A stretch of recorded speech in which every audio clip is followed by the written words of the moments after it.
My uncle stood up at the will reading and called me a leech in front of 12 relatives. He had no idea I had been paying his $1,847 mortgage for 37 months. It was 10:47 on a Tuesday morning in February 2026, and I was sitting in a leather chair at the law offices of Voss and Calloway on South Main Street in Broken Arrow, Oklahoma. The carpet smelled old. The coffee smelled fresh. Both pressed against my temples like a vice. My mother, Gloria, had been dead for 9 days. My hands were folded over a manila folder on the conference table. 37 months of wire transfer receipts inside. Each one a scar nobody in that room knew about. And my Uncle Ray was about to stand up and call me the one person in this family who never contributed a dime. My name is Owen Breck. I'm 41.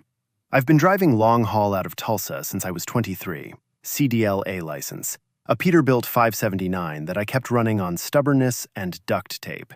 Routes from the Port of Long Beach to distribution centers in northern New Jersey. I averaged 11,000 miles a month. I was good at my job. I was bad at being home.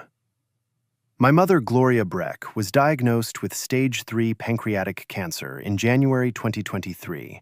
She was 67, living alone in a 3-bedroom house on Elm Place in Broken Arrow that she and my father, Dale, bought in 1991. Dad had been gone 6 years by then, heart attack on a fishing trip near Grand Lake, quick and clean. Mom's situation was neither.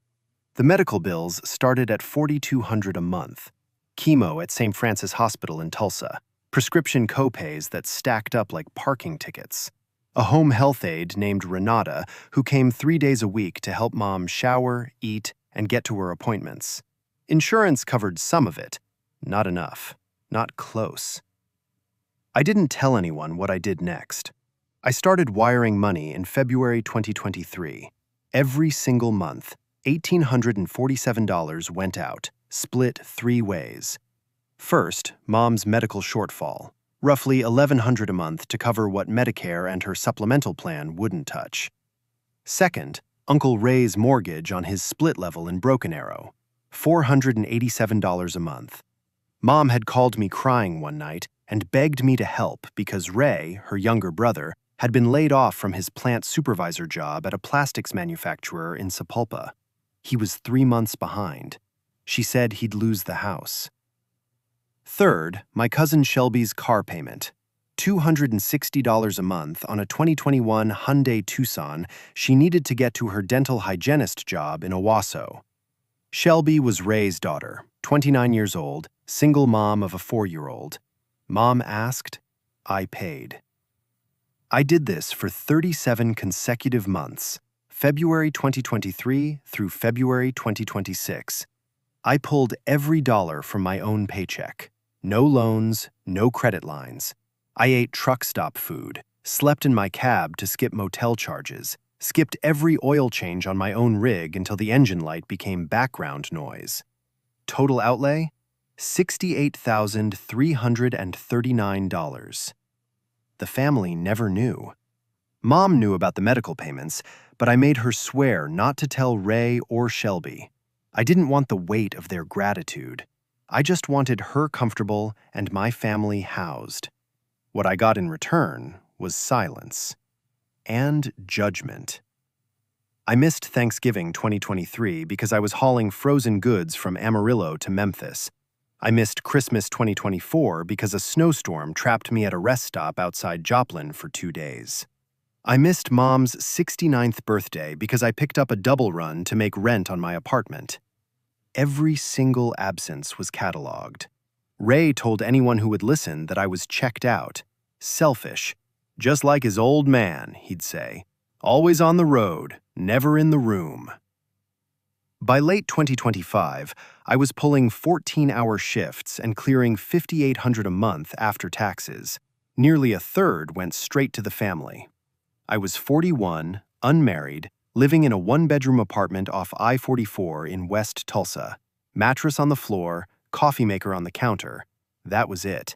I hadn't bought new boots in 2 years. The soles were separating at the toe. Meanwhile, Ray had gotten reinstated at the plastics plant in Sapulpa 9 months after the layoff. He never told Mom, just kept collecting her help. Kept collecting mine, though he didn't know it was mine. I didn't know any of that yet. What I knew was that Mom's voice was getting thinner on the phone every week. That Shelby never once called to say thank you for the car payment, because she had no idea there was anything to thank me for. That the family group text was a thread I was tagged in but never welcomed into. The last text Ray sent before the funeral was to that thread. "Owen, are you even coming, or is this another one you skip?" I was already parked outside the funeral home. I'd driven 14 hours straight from a delivery in Albuquerque. Didn't stop once except for gas in Amarillo. I buried my mother on a Wednesday, and 5 days later, I walked into a conference room with a man whose mortgage I'd been paying for 3 years was about to call me a parasite. The will reading was scheduled for 10:30 that morning. Voss and Calloway operated out of a converted brick building on South Main Street with frosted glass doors and a receptionist who offered water in paper cups. I got there early, sat in my truck in the parking lot for 20 minutes, staring at the steering wheel before I went in. Attorney Leland Voss sat at the head of a long oak conference table, gray suit, reading glasses on a chain around his neck.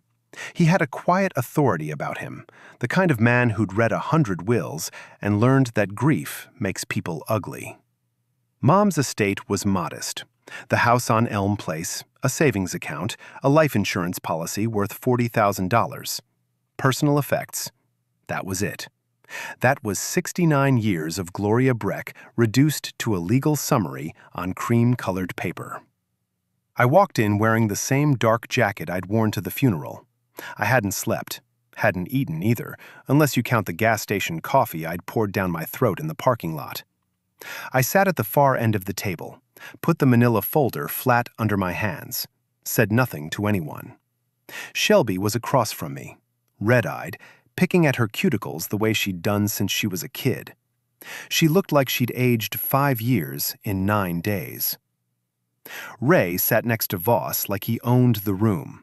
Legs crossed, jaw set, reading glasses perched on his forehead, even though he didn't need them. He'd worn them to look official. I knew that because Ray had 20/20 vision. Always had. It was one of those small vanities that told you everything you needed to know about the man. Voss began with the standard preamble, something about the last will and testament of Gloria Ann Breck, dated and notarized, witnessed by 2 parties. He got about 4 sentences in. Ray interrupted.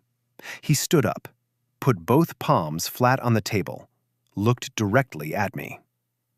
"Before we go any further," Ray said, "I want to say something. I think everyone here knows who actually showed up for Gloria and who didn't." "Ray, sit down," I said. "No, I'm not going to sit down." His voice was steady, rehearsed. He'd been waiting for this. "You missed her birthday. You missed Thanksgiving. You missed half her chemo appointments.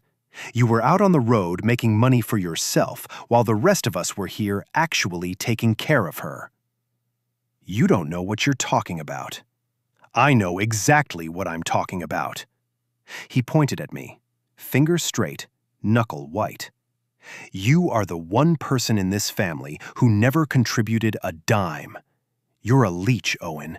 You always have been." "Uncle Ray, please," Shelby said, her voice cracked. "Not here." "No, Shelby. Somebody's got to say it." The room went dead quiet.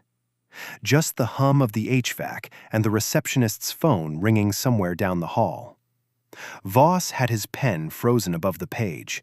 Shelby was staring at the table. Ray was standing there with his chest puffed out, waiting for me to crumble or shout or walk out the way he'd probably told his friends I would. I didn't raise my voice. I didn't stand up. I looked at Ray for a long 5 seconds, counted them in my head. 1, 2, 3, 4, 5. Then I looked at Leland Voss. I slid the manila folder across the table. It made a dry, scraping sound on the oak. I pushed it until it stopped in front of Voss. "Open it," I said. Voss looked at Ray, then at me. Then he opened the folder. Inside were 37 months of wire transfer receipts. Every single payment I'd made from February 2023 through February 2026. Each one annotated, highlighted, organized by recipient. Gloria's medical expenses, Ray's mortgage, Shelby's car payment. Every dollar, every date, every routing number. The first page was a summary sheet prepared by a forensic accountant named Dana Kimura, a CPA out of a small firm off 71st Street in Tulsa. I'd hired her in December 2024 through a referral from my dispatcher's wife. I didn't explain. I let the paper talk. Voss turned pages slowly. His expression didn't change, but his eyes did. Ray was still standing. His hand was still in the air from pointing at me. It lowered slowly, like someone had cut the string holding it up. "What is that?" Ray said. It wasn't a question. It was a demand. The kind you make when you can feel the ground shifting. I didn't answer him. I looked at Voss. "Keep reading," I said. Because the folder I slid across that table didn't just contain proof of what I'd given. It contained proof of what Ray had taken. Dana Kimura had been thorough. That's the word I keep coming back to. Thorough. She'd obtained Mom's bank records from MidFirst Bank in Broken Arrow with Mom's written authorization, signed in October 2024, 3 months before Mom became too ill to manage her own affairs. I'd asked Mom to sign it, told her I just wanted to make sure everything was in order. She'd looked at me with those tired eyes and said, "You found something, didn't you?" I didn't answer. She signed anyway. Dana cross-referenced every withdrawal, every transfer, every check written on Mom's account against her known expenses. Medical copays at St. Francis, pharmacy charges at the CVS on Kenosha, payments to Renata, utilities, groceries. Everything that had a legitimate reason to exist. The discrepancies started in March 2023, 1 month after I began sending money. ATM withdrawals from a machine on Kenosha Street that Mom never used. She couldn't drive by then. Transfers to a Wells Fargo account that didn't match any of her bills. Checks written to cash in amounts of $600, $750, $500. Always just under the threshold that would trigger automatic review. Someone knew what they were doing. Dana compiled it all into a 42-page forensic report, bound and tabbed. She documented $23,400 in unexplained withdrawals over 29 months. Every single one traced back to Ray Breck. He'd had Mom add him as a signatory on her MidFirst account in 2019. Just in case something happens to you, Gloria. Something happened, all right. Ray started helping himself. Back in that conference room, Voss was turning pages.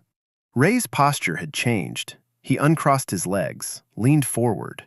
His voice came out thin. "What is this?" "That's 37 months of mortgage payments I made on your house, Ray," I said. $487 a month. You're welcome." His face went tight. He looked at Shelby. Shelby was staring at the table with her lips pressed together, both hands flat on the wood like she was trying to keep the room from spinning. Ray turned back to Voss. "This doesn't prove anything. Anyone can fake a bank statement." Voss held up his hand. "Mr. Breck, these are certified wire transfer receipts from Bank of Oklahoma. They include routing numbers and confirmation codes. They're verifiable." Ray shifted tactics fast. Said I was trying to buy my way into the estate. Said this was a stunt. Said Mom never would have wanted this kind of circus. Said I'd always been manipulative, just like Dale. He was throwing everything at the wall. Nothing was sticking. Then Dana Kimura stood up. She'd been sitting quietly in a chair against the wall the whole time. Gray blazer, hair pulled back, a folder in her lap that was thicker than mine. She introduced herself, said her name, her credentials, her firm. Then she looked at Voss and asked for permission to read her findings. Voss looked around the room, looked at Ray, looked at me, then he nodded. Dana read aloud, page by page. She walked the room through 29 months of withdrawals from Mom's mid-first account, $23,400 total, all traced to Ray's Wells Fargo account or to ATM cash withdrawals made with a card linked to Mom's account. A card that Mom herself had reported as lost in June 2024. She'd told the bank it was missing. The bank issued a new one, but the old card kept getting used. Ray had it. Then Dana got to the smoking gun. A single check, $750, dated September 12, 2025, written to cash on Mom's account, deposited into Ray's Wells Fargo the same day. The problem was that on September 12th, Mom was admitted to St. Francis for a 5-day hospital stay. She couldn't have written it, and the signature didn't match. Dana had an affidavit from a handwriting analyst in Oklahoma City, a woman named Terry Bowen, 15 years in the field, confirming the forgery. Ray had forged his dying sister's signature on a check while she was in the hospital. The room was so quiet I could hear Shelby breathing. I'd planned this. Not the confrontation. Ray handed me that when he stood up and called me a leech. But the reveal. I'd spent 14 months working with Dana, building the paper trail, making sure every number was airtight. I hadn't told Shelby, hadn't told Voss in advance. I walked into that room with 2 goals: protect my mother's estate and make sure the truth came out in front of a licensed attorney who could act on it. I looked at Voss. I'd like Ray removed as a beneficiary of this estate. Voss had been practicing estate law in the Broken Arrow and Tulsa area for 18 years. He was not my attorney. Mom had retained him. But he had a fiduciary duty to the estate, and what he was holding in his hands was evidence of fraud. He set the report down, took off his reading glasses, looked at Ray. "Mr. Brick," he said, "I'm suspending this reading. I'll be referring this matter to the Tulsa County District Attorney's Office for review." He paused. "You are no longer welcome in this proceeding." Ray didn't say a word. He stood up, knocked his chair back so hard it hit the wall behind him. He looked at me one time. His face was white, completely drained. Then he walked out of the Voss and Calloway office, through the lobby, past the receptionist, and into the parking lot. And out of the estate, out of the family, and out of every alibi he'd ever built for himself. The room was quiet after Ray left. The front door of the office clicked shut, and through the frosted glass we could see his silhouette crossing the parking lot toward his truck. Nobody spoke. Nobody moved. Then Shelby broke.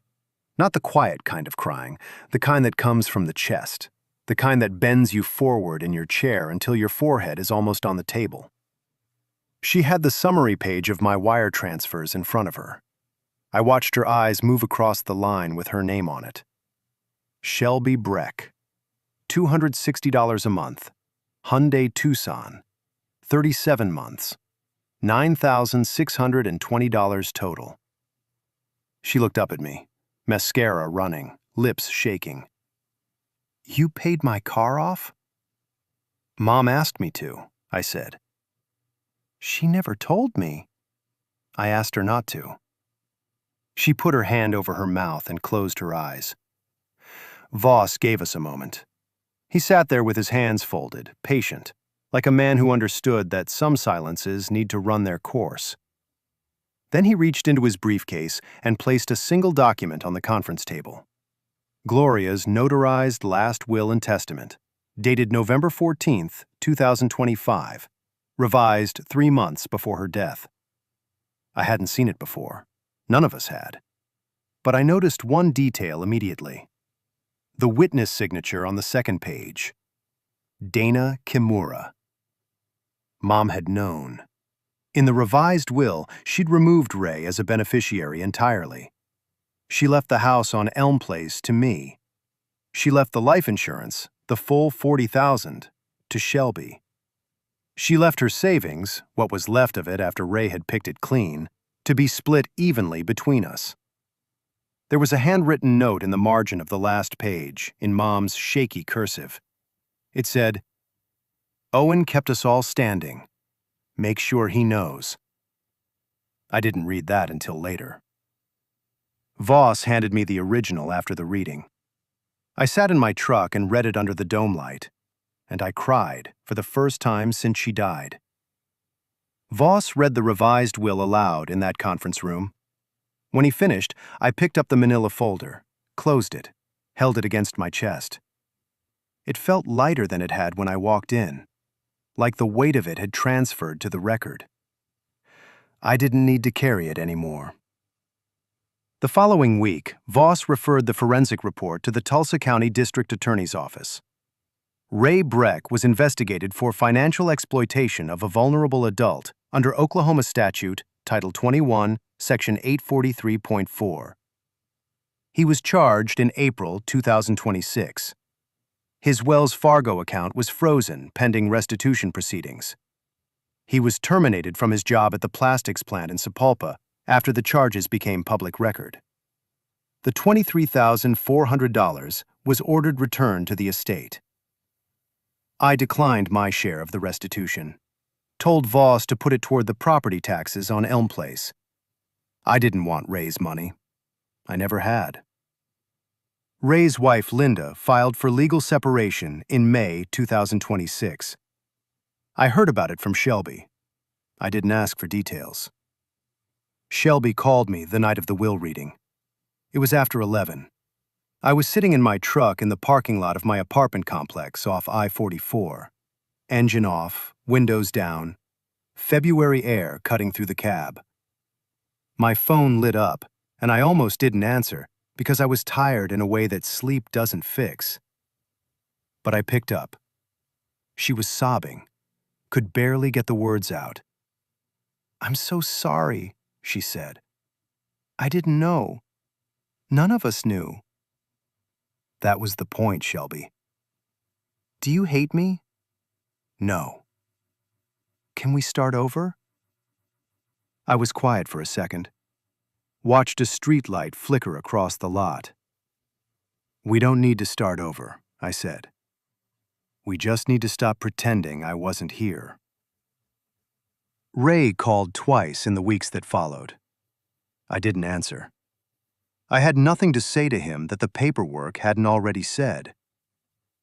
6 months later, August 2026, I was sitting on the front porch of the house on Elm Place in Broken Arrow. The mortgage was paid off.